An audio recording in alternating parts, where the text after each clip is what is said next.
Hey there, mindful daters and curious souls. Welcome to the Mindful Living podcast, where we dive deep into personal growth, transformation, and of course, matters of the heart. I'm your host, Sana, and today's episode is a spicy one. It's all about masculine and feminine energy in dating and relationships. And joining me is someone whose equal parts wisdom and wit, Nina Jarnum. Born in Denmark, schooled in England, and a citizen of the world, Nina is a mindfulness teacher, yoga instructor, breathwork expert, and now a dating coach extraordinaire. Her book, FCK Kissing Frogs, is a hilarious and insightful guide to online dating for women in their 40s. And she's here to spill the tea on how to navigate the sometimes chaotic, often confusing world of dating with authenticity and balance. So grab your favorite cup of beverage or something stronger and let's get on to it. So, Nina, welcome to the show, and it's an absolute pleasure having you with us today. Thank you. Such a pleasure to be here.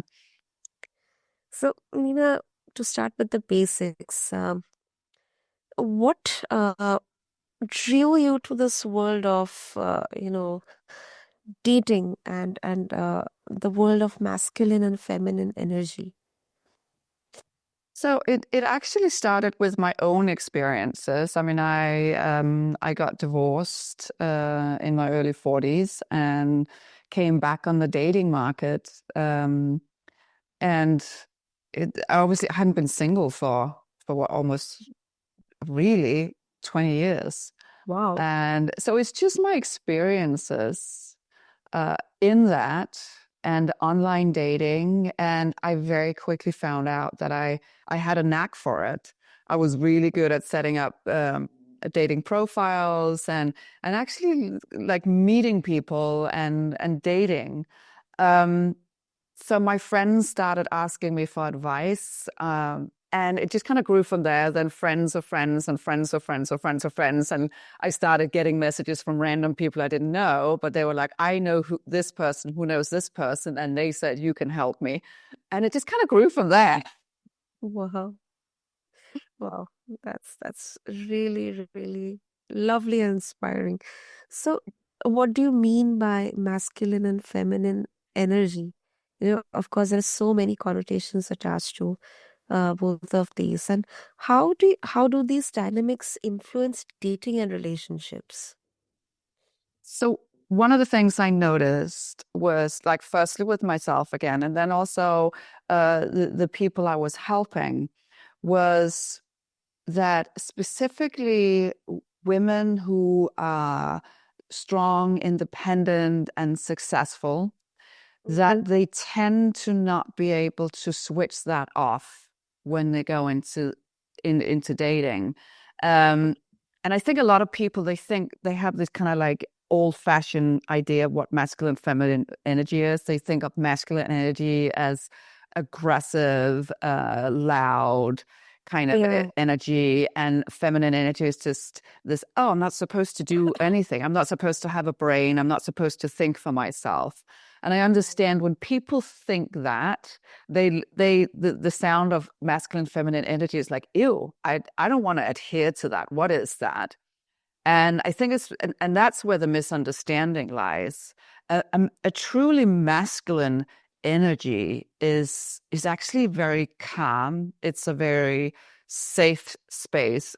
A man who rests in his masculine energy, he takes charge very calmly. He rests within himself. He doesn't need to prove anything. He's not aggressive. He is a safe space. He's not a player. He creates a safe space for the feminine to lean into. A feminine energy, you still have opinions. You're still smart. You're still successful. But when it comes to dating and interacting with a male, it is more of a lean back and receive. And when you create that dynamic between two people, it is a very natural, very sensual energy that's created. Got it. Got it. Thank you so much, Nina, for explaining that. And also, how can someone recognize if they are out of balance with their own masculine or feminine energy? And what steps do you recommend they can take to realign? So I think speaking for women, and this is I kind of mentioned at the start, very common for very like successful independent women Mhm. to not being able to switch that off. And often what happens is they start dating somebody and they're so used to being in charge of everything. So they will like set up the date. They're like, let's meet here, or should I pay for half the meal, or something like that. They take these very kind of like progressive uh, actions in their interaction with the person they're dating. And the problem with that is it creates a dynamic because immediately the guy will be like, oh, okay, she's a very independent woman and I'm like a well-behaved male, at least, will be like, okay, I can see you need to be in control of this. This is fine. And then 3 months down the line, the woman is like, why is this man never taking charge? Why is he never asking me out? It's like, this is what I want. And I hear this again and again. Very successful women are unhappy in their relationship or in their dating life because they're like, oh God, these men, they don't take charge. They don't. And that's ultimately what they want. They want a man to be like, they want to come home from work. And then the man is like, I got you, babe. Like, I'm going to take you out for dinner. I'm going to treat you. Here's what dress you're going to wear and all that. Most women want that, really. And we're not getting it because we are actually creating this dynamic of hyper independence. And I'm including myself when I came back on the dating market. I was a single mom. I had my own business. I was hyper independent. And the moment I realized that I just had to lean back a bit and let the man lean into his masculine energy and actually take charge, it's the dynamic just completely switched and it became much easier and lovely. And I got exactly what I wanted. And it didn't mean I lost my independence or I couldn't have an opinion and we couldn't discuss politics and art and whatever else I wanted to have an opinion about. It wasn't about that. It was just this shift in energy. I'll tell you a story. A couple of years ago, I was like, he's my life partner now. We've been together for years.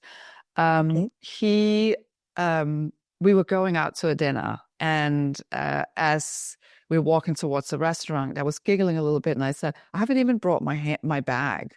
I'm just me in a dress and a cute pair of heels." Uh, and he said to me, "It's because you don't have to." And I thought about that, and it was more than just, oh, I don't need to pay for dinner. It was more I don't even need the security of having my own stuff on me because I feel that safe with this man. I don't even need to be able to, should something happen, I can get home by myself. I didn't need that.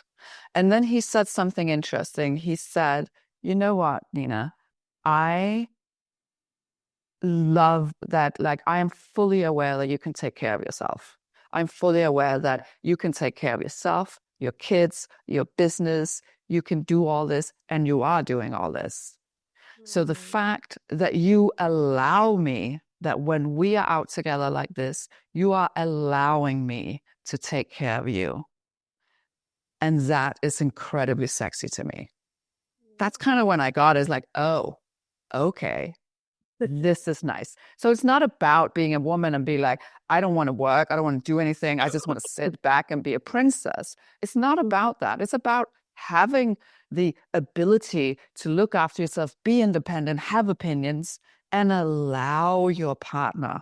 Recognize, I feel safe with you, and I am allowing myself to surrender for you to take care of me in this aspect of my life. And of course, you as a man then you have to earn that. That's not given to you overnight. You have to earn that with real masculine behavior, which is creating a safe space for your partner. That was a long rant.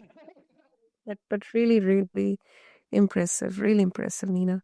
Also, you have spoken about authenticity being key to successful dating. So, how can embracing these energies help people show up more authentically?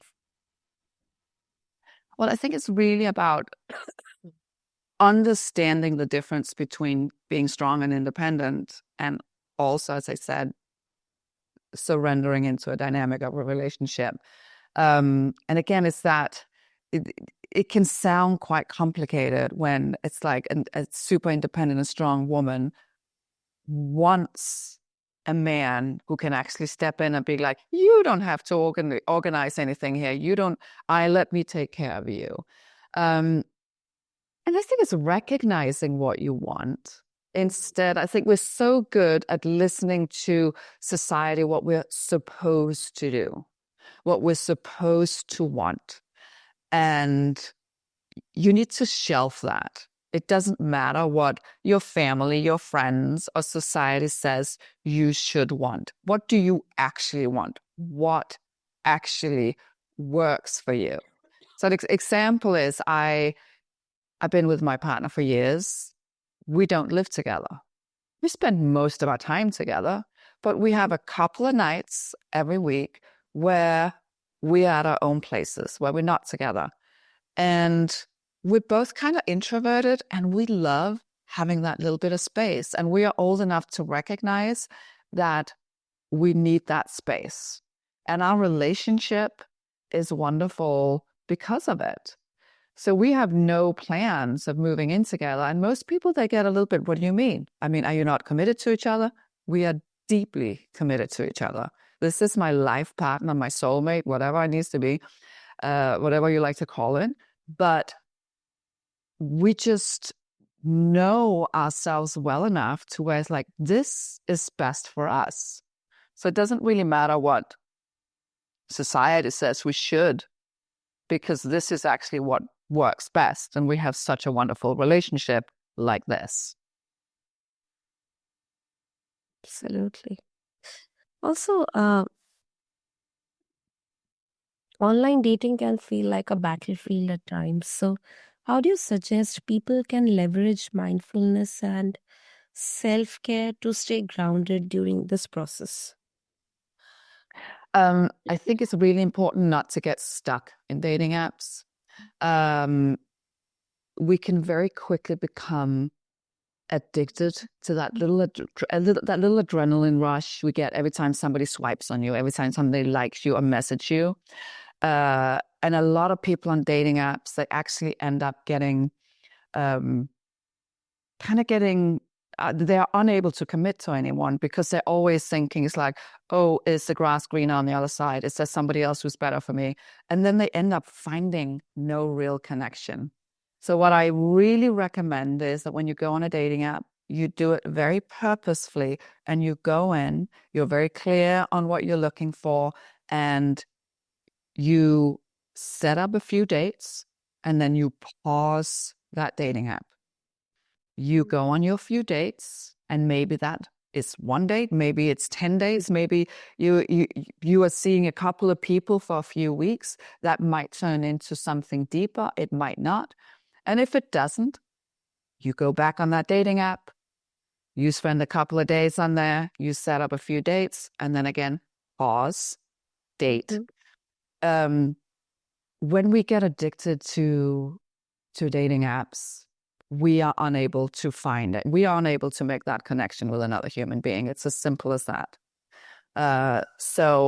And I think a lot of people there complaining, oh, there's nobody out there. It's like, nah, because you're not actually truly open to making a connection, because you go on a date with somebody and immediately say, it's like, oh, well, he's wearing the wrong sweater, he's chewing his food weird, on to the next, because you've got this dating app, you can just go in and find somebody else. And we just become unwilling to actually get to know somebody.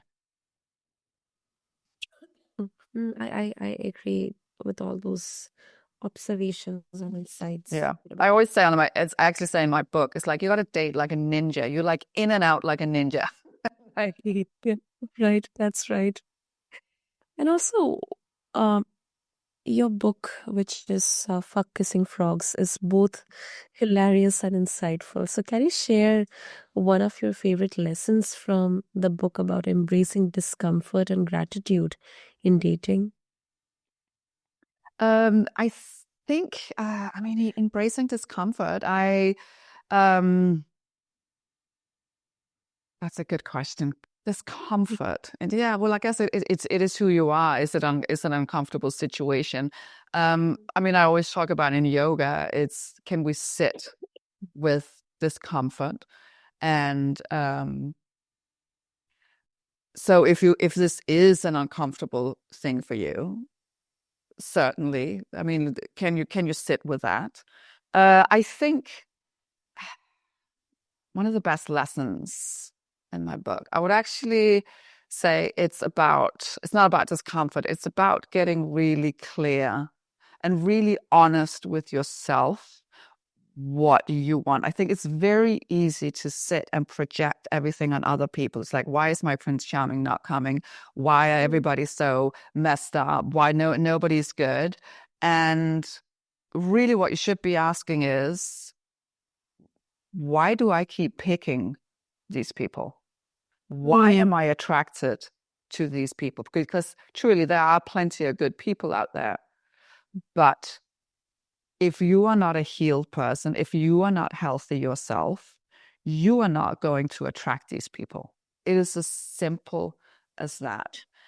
And I mean, I said this before, it is, I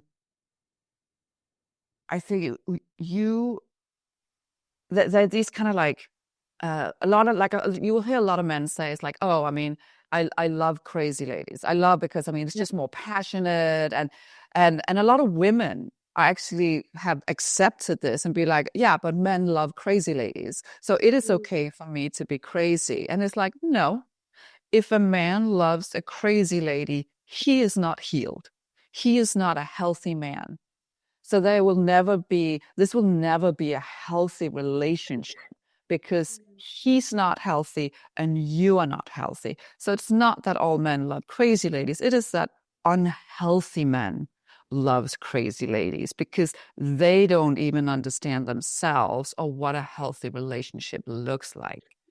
So work on yourself, heal yourself. And yes, that is uncomfortable. And it's uncomfortable to realize that it's like, oh, it's actually my picker and it's actually me that is the problem when it comes to me dating. I am the common denominator here. That is the biggest lesson, I think.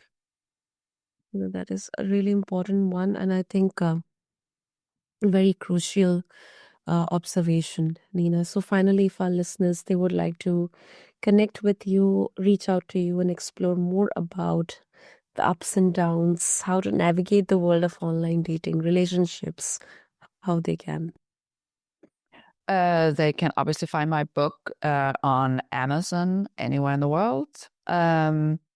It is easy to find. I am also on Instagram, and my website is ninajarnum.com. So NINAJARNUM for Martin.com. So I'm pretty easy to find. Lovely. We'll have all the details in the show notes. And Nina, thank you so much for joining us today and sharing your refreshing, salty, and soulful take on relationships and the role of masculine and feminine energy. Thank you so much for having me. So, well, listeners, that was a ride full of lessons and a whole lot of mindful dating wisdom. If you haven't already grabbed our book for Kissing Frogs, it's a game changer for anyone navigating the dating world. And don't forget to subscribe Mindful Living Podcast. Leave us a review and share this episode with your friends who need a little extra spark in their dating lives. Thank you.